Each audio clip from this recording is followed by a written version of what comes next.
هيدر هيدر عم الآخر هيدر هيدر هيدر صوب الخنصر هيدر هيدر هيدر. اگلا سوال یہ ہے کہ میں جاننا چاہوں گا کہ اگر کسی انسان کو صرف عزاداری کے پروگرام میں یا عزاداری کی کیسٹوں کے ذریعے رونا آتا ہو لیکن تنہائی میں خود نہیں رو سکتا، مطلب تنہائی میں خود نہیں رو سکتا، تو آیا وہ مخلص نہیں ہے، اس کا اخلاص کم ہے؟ اس کو واضح کریں، یہ کیا چیز ہے اس کے اندر؟ اعوذ باللہ من الشیطان الرجیم، بسم اللہ الرحمن الرحیم.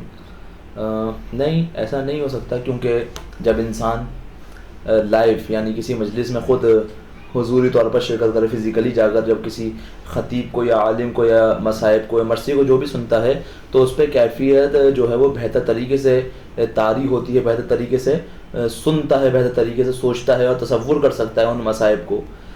یہ خود اخلاص کی کمی اس کو نہیں کہا جا سکتا.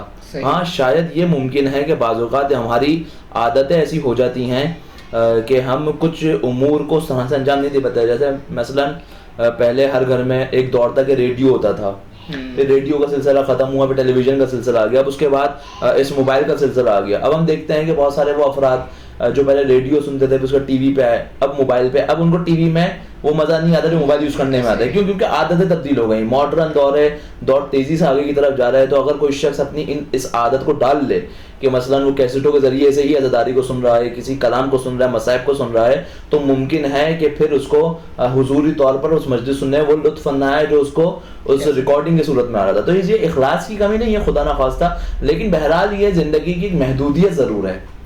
انسان اپنے آپ کو اس کمال اخلاص پر پہنچا دے کہ جب بھی ذکر حسین ہو تو اس کو لطف بھی آئے اور اس کے اوپر گریے کی کیفیت بھی طاری ہو.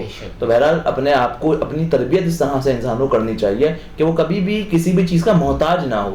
ایسا نہ ہو کہ غم حسین میں رونے کی نہیں کسی ایک چیز کا محتاج ہو جائے، نہیں، ایسا نہیں ہونا چاہیے. لیکن یہ اخلاص کی کمی نہیں ہے. بہرحال یہ کہہ سکتے ہیں کہ ہماری اس دور کی محتاجیوں میں سے ایک محتاجی ہے کہ انسان خود کو ایسا بنا لیتا ہے کہ کسی ایک چیز کے بغیر، جیسے ہم آج کے دور میں اگر موبائل ہو، انٹرنیٹ نہ ہو، تو ایسا محسوس ہوتا ہے گویا میری زندگی انکمپلیٹ ہو گئی ہے. نوجوان آج پریشان ہے اس حوالے سے. تو بہرحال یہ بھی انسان کو کوشش کرنی چاہیے کسی بھی چیز کا کسی بھی دور میں محتاج نہ ہو، اور عزاداری میں تو ہرگز محتاج نہ ہو کسی بھی چیز کا. یعنی یہ جو ان کا اخلاص ہے اس پہ، کیونکہ ہم اندازہ بھی نہیں لگا سکتے کسی کے اخلاص کا کوئی کتنا مخلص انسان ہے. بالکل ایسا ہی ہے. کوئی مثلا میٹر تو ہے نہیں کہ آپ وہاں پہ جا کے اس کو فٹ کر رہے ہو، پتہ چلے کتنا اخلاص ہے، وہ جانے، امام حسین جانے. لیکن بہرحال عزاداری میں خود کو محتاج کسی چیز کا نہ